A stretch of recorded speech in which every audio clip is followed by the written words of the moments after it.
माता सीता के जन्म को लेकर कई कहानियाँ प्रचलित है। कोई कुछ कहानी सुनाता है तो कोई कुछ। तो सवाल ये है कि सीता की माता कौन थी। इसलिए सीता के जन्म से जुड़ी हम ऐसी ही एक प्रचलित कहानी सुना रहे हैं। एक बार लंकापति रावण के तप से खुश होकर भगवान ब्रह्मा उसे वरदान मांगने को कहते हैं। रावण उनसे अमर होने का वरदान मांगता है। ब्रह्मा जी उसे कहते हैं, इस सृष्टि में कोई भी अमर नहीं है। जो जन्म लिया है उसकी मृत्यु निश्चित है। तो अमर होने के अलावा कोई दूसरा वरदान मांगने को कहते हैं।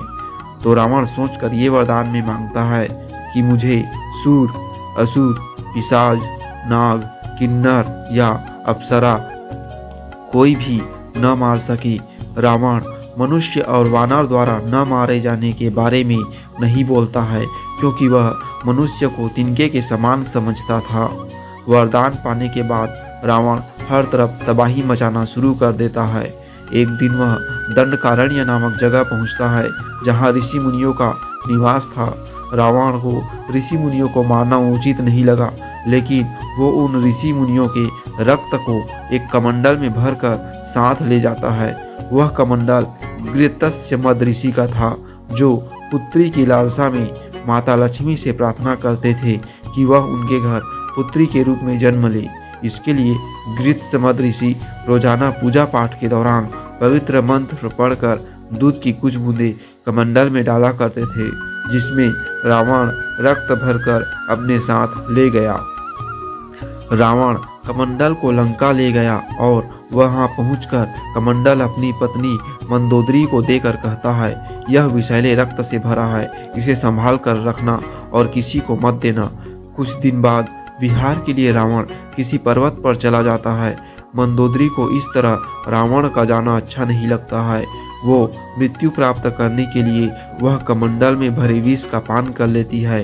कमंडल के रक्त को पीने के कुछ समय बाद मंदोदरी गर्भवती हो जाती है। गर्भवती होने के बाद मंदोदरी घबरा जाती है कि महल में मौजूद अन्य लोग उसके बारे में क्या सोचेंगे। फिर मंदोदरी तीर्थ यात्रा का नाम लेकर लंका से चली जाती है।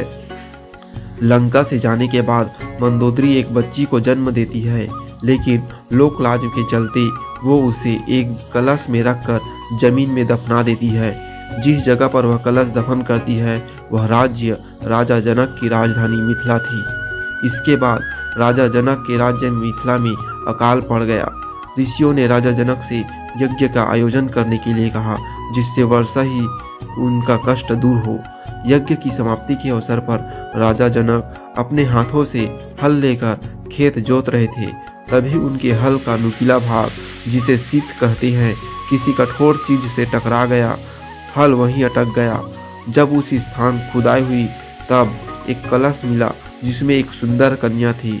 यह वही कलश है जिसमें मंदोदरी ने बच्ची को रखा था।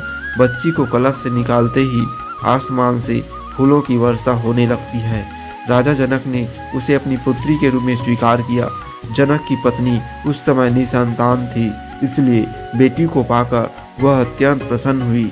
चूँकि हल के उस हिस्से से टकराकर माता सीता मिली थी, जिसे सीत कहा जाता है, इसलिए ही उनका नाम सीता रखा गया।